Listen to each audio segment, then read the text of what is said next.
Bonjour, je m'appelle Aurélie, je suis le GPS de Camping Car TV. Bonjour Aurélie, bonjour les télénautes curieux, généreux et respectueux.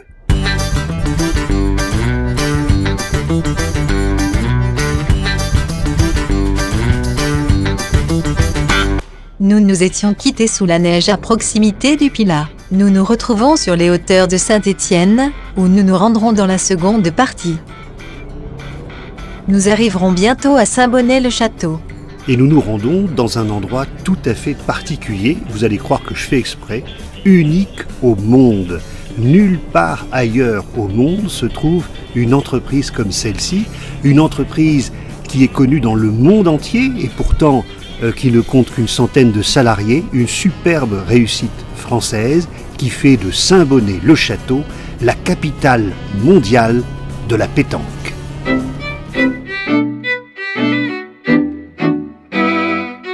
Bonjour Raymond Caméjo. Bonjour le géotimiste. On n'est pas en Provence du tout. On est aux portes du Massif central et de l'Auvergne. Une très belle entreprise, d'abord une histoire familiale.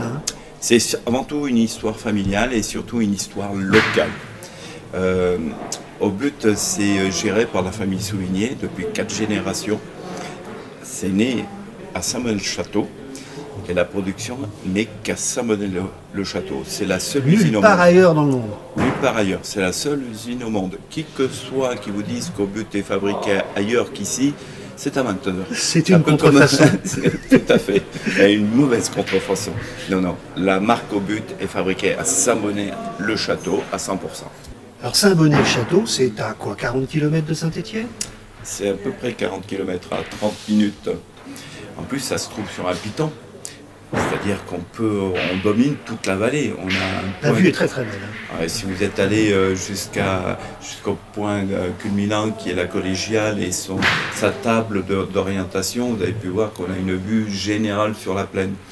Et nous, d'ici, de là où on est assis actuellement, on a une vue sur la collégiale magnifique. Oui, ce qui fait que le carré pétanque est super bien installé, puisque à part les pistes, à part la brasserie, on a aussi une super terrasse avec sa pergola, avec un point de vue magnifique sur la collégiale pour passer des super moments.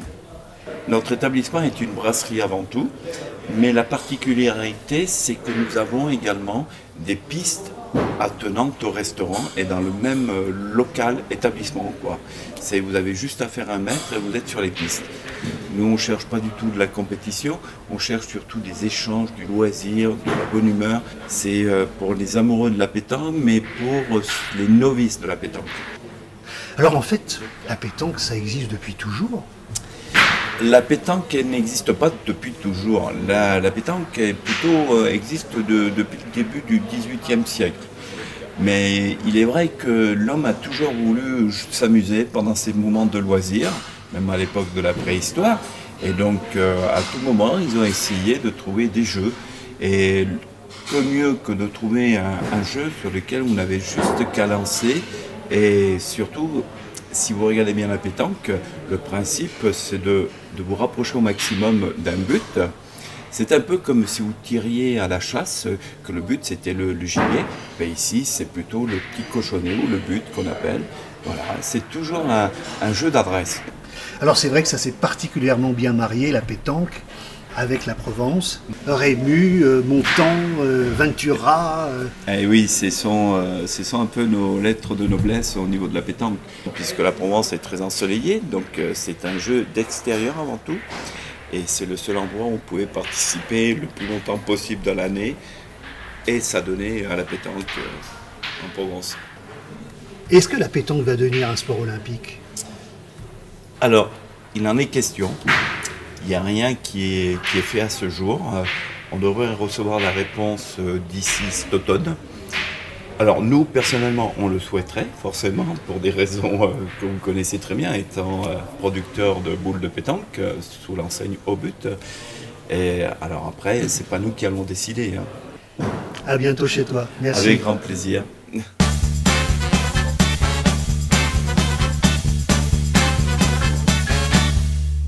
Alors cette nuit, la neige a redoublé, il a fait presque -10.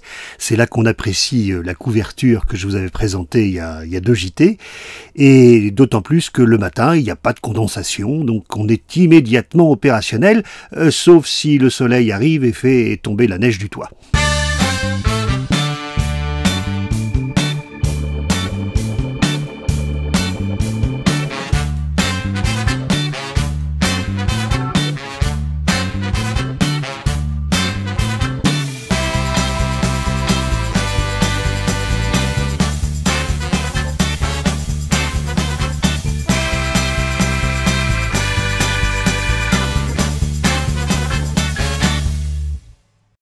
Peut-être que ce soleil vient de Jean-Claude, il nous a envoyé une carte postale d'Espagne. Je la regarde pendant que tu roules.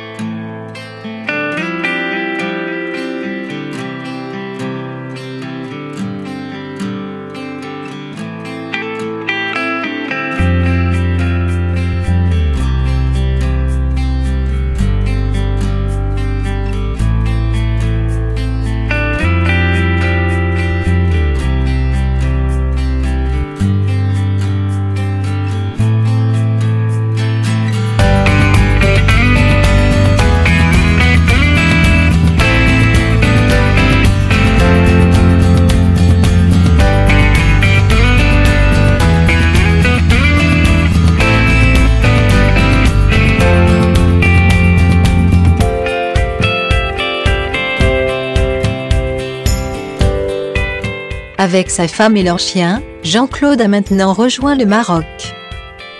Merci Jean-Claude pour le soleil. Jean-Claude avait participé au stage vidéo Géoptimiste et il nous enverra comme ça de temps en temps des petites cartes postales. Et maintenant on prend un peu de hauteur. Oui, et on inaugure une nouvelle rubrique, c'est la visite en 3D que je vous proposerai quand on visite des villes. Et on commence avec celle de Saint-Étienne.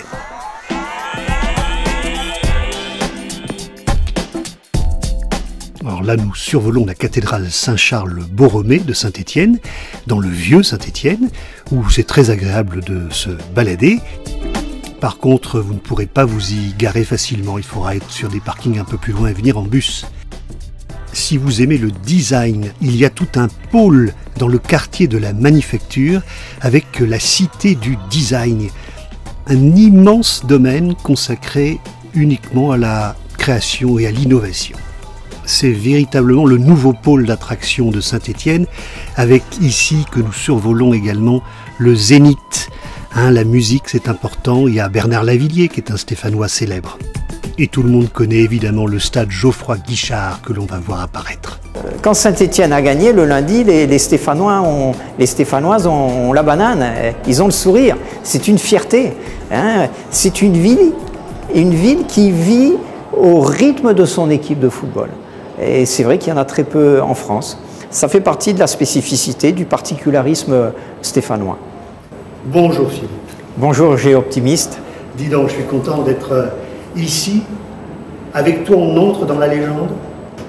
Pas avec moi, avec la fabuleuse histoire de l'AS Saint-Étienne. Je suis qu'un passeur de mémoire, un passeur d'histoire. Tu as 9 ans et c'est ton premier match.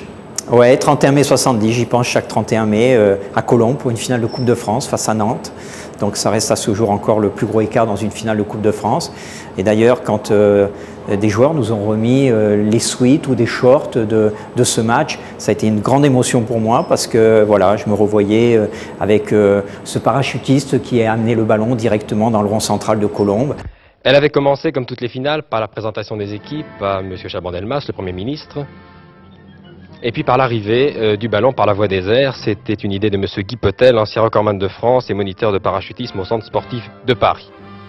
Et puis Saint-Étienne, qui commence à attaquer par Keita. Saint-Étienne joue en maillot sombre, à gauche de votre écran en première mi-temps, Nantes à droite bien sûr. Le jeune Parison, le numéro 7, qui a fait... Combien de matchs j'ai vu dans les années 70 pas à Saint-Étienne, mais à l'extérieur, des matchs qui ont commencé avec quelques minutes de retard, avec l'accord des présidents, des entraîneurs, des capitaines.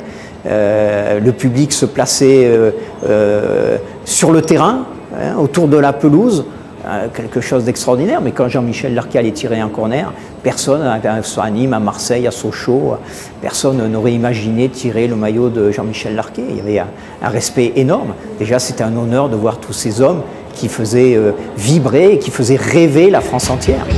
Qui c'est les plus forts, évidemment, c'est les Verts. On a un bon public et les meilleurs supporters. On va gagner, ça c'est juré. Allez, allez. Je crois que tout le monde à l'époque avait des posters dans sa chambre, les passionnés comme les moins passionnés. C'était quelque chose d'extraordinaire. Main dans la main, on va plus loin, plus loin. Allez, allez. Pendant 3 ans, la France a vécu au rythme de cette équipe stéphanoise. Alors après, il y a eu l'équipe de France avec Platini, Giresse, etc., qui nous ont fait rêver. Mais on peut dire que la conclusion, c'est 98, avec ce Graal, avec cette Coupe du Monde, avec à sa tête un homme formé dans le sérail stéphanois, qui se levait déjà dès 4 heures du matin à Saint-Chamond, ouvrier, et qui venait prendre l'entraînement ici, vers 9-10 heures, avec Jean Snella ou après avec Monsieur Batteux. Voilà, c'est une continuité dans l'histoire.